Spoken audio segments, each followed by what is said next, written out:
Police खुद एक कत्ले अम्द किया है, वो खुद एक उजरती कातिल बन गई है। और जब आप इस तरह का जो पुलिस CIA पुलिस करती है, आप हिस्ट्री उठा के देख लें, आप जाके चेक करके देख लें, उसमें दोनों पार्टियों से पुलिस पैसे भी लेती है और करोड़ों रुपए जेब में डाले जाते हैं। एक तो उनके मुखालफिन होते हैं और एक होते हैं कि जिनको उन्होंने खुश करना होता है। तो पुलिस को एक तो बंदा मार दिया आसानी से और पैसे मिल गए, और ये ऊपर तक एक सिलसिला चलता है और इसकी बाकायदा ऊपर से नोट आती है। अच्छा, खुशकिस्मती समझ लें या बदकिस्मती, जो पुलिस के अंदर भी जो सीनियर ऑफिसर हैं, इनके अंदर दो स्कूल ऑफ थॉट्स हैं। एक जो ये कहते हैं कि बाय बुक हमें चलना चाहिए, हमें इनकाउंटर्स नहीं करने चाहिए, क्योंकि इनकाउंटर्स अगर माजी में आज तक ये देख लें, जब बहुत ज़्यादा जराइम बढ़ता है तो इनकाउंटर्स के ज़रिए लोगों को ये मैसेज पुलिस देना चाहती है या हुकूमत को अपनी जान बचाने के लिए कि देखिए जी हमने क्राइम ख़त्म कर दिया। तो लेकिन हमने ये देखा कि इनकाउंटर के ऊपर इनकाउंटर होते रहे, लेकिन जराइम वैसे ही बढ़ते रहे, बल्कि बढ़ता है और बढ़ता चला जाता है। तो जो लोग उनमें आए, उसमें मुझे याद है BA नासिर साहब CC पे लौ रहे थे, उनके दौर में कोई इनकाउंटर नहीं हुआ था। तो मेरा जब उनसे सवाल हुआ तो उन्होंने कहा कि फिर हमें ये पुलिस की किताबें बंद कर देनी चाहिए अगर हमने इसी तरह इनकाउंटर्स करने हैं। तो इसका दूसरा नुकसान ये हुआ कि आपकी जो जुडिशल सिस्टम है, होना तो ये चाहिए था कि वो ठीक होता, पुलिस का निज़ाम ठीक होता, क्योंकि पुलिस वालों के पास ये जस्टिफिकेशन होती है कि अगर हम इस तरह के डाकुओं को नहीं मारेंगे, इस तरह के कातलों को नहीं मारेंगे, तो अदालतें उन्हें छोड़ देती हैं। तो अब ये जस्टिफिकेशन कोई जस्टिफिकेशन नहीं है कि आप खुद कानून को हाथ में लेकर लोगों को मारना शुरू कर दें। आप अपने लॉ को बेहतर करें, आप एज ए सोसाइटी बैठ के बात करें। और एक उससे बड़ी बदकिस्मती ये है कि ये कॉन्स्टेंटली होता चला जा रहा है, लेकिन जुडिशरी, अगर कोई आपका जुडिशल कमीशन बन भी जाए तो उस इंक्वायरी का भी कुछ नहीं बनता। ऐसे लगता है कि पूरा सिस्टम इसके ऊपर कंप्रोमाइज़।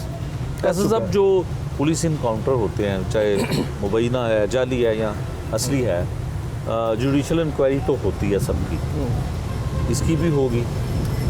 अभी तक तो मेरी इतला तो है, मेरे ख्याल आप भी बेहतर समझते हैं कि पुलिस वाले इसमें इनिशिएट ही नहीं किया अभी तक। इसका देखिए, इसके अंदर ये समझ आती है कि पुलिस अब इतनी बहादुर हो चुकी है कि एक इनकाउंटर हुआ है और वो उसकी जुडिशल इंक्वायरी किया, वो अपनी भी कोई इंक्वायरी उन्होंने कंप्लीट नहीं की।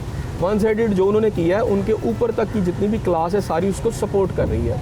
ठीक है। तो ये इसका ये इंडिकेशन इस बात की कि जब ये मारा गया तो इसकी बाकायदा अप्रूवल होती है ऊपर से। ऊपर कौन? ऊपर जो अफसरान है, आप सारे लाइन से। किस हद तक हायरार्की होती है? अगर लाहौर की हम बात करें, एक ज़िला है, बड़ा शहर है, तो लाहौर तक जाते हैं, मतलब किस टॉप लेवल तक देखिए इजाज़त मिलती है? मैं आपको बता, माजी के अंदर तो चीफ मिनिस्टर पंजाब होके किया करते थे। एक वक्त था चीफ मिनिस्टर पंजाब से पूछा जाता था, जो भी उस वक्त के चीफ मिनिस्टर पंजाब थे। लेकिन उसके बाद फिर ये सूरत हाल हुई कि ये इस तसलसल से होना शुरू हो गया कि लाहौर के SSP, DIG या CCPO रैंक के अफसर भी होके कर देते हैं। ठीक है। तो ये इस तरह की ऐसा बड़ा हाई प्रोफाइल केस था।